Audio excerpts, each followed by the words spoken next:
Հայաստանի ու Ադրբեջանի սահմանազատման հանձնաժողովները դեկտեմբերի 8-ին են տեղազննում արել Սոտքի ոսկու հանքավայրում։ Գաբալայում Մհեր Գրիգորյանի և Շահին Մուստաֆայևի 12-րդ հանդիպումից 11 օր անց։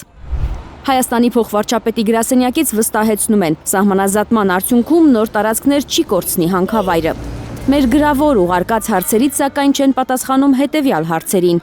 Արդյոք այդ տեղազննումը սահմանազատման նախապատրաստության համար է ու արդյոք Գեղարքունիքն է դառնալու սահմանազատման հաջորդ հասցեն։ Մինչև 2020 թվականը Սոտքի հանքավայրը հանդիսանում էր Հայաստանի խոշոր հարկատուներից մեկը։ Մինչև 2020 թվականը Սոտքի ոսկու հանքավայրը խոշոր հարկատուների հնգյակում էր։ Տարեկան 21 միլիարդ դրամ հարկ էր վճարում պետական բյուջե։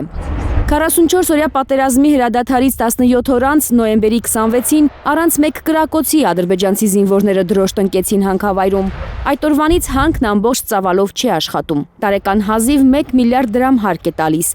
Գեղարքունիքի երբեմնի առաջատար Սոտքի ոսկու հանքի շահագործման շեշտակի կրճատումից հետո Վարդենիսում կտրուկ ավելացել է չաշխատողների թիվը։ Բայց Վարդենիսի շրջանի աղքատության ցուցանիշի մասին տեղեկություն չկա վիճակագրական կոմիտեում։ Սոտքի հանքավայրի շահագործման ծավալների նվազումից հետո 2023 թվականի տվյալով Գեղարքունիքում աղքատ է եղել բնակչության 35.4%-ը։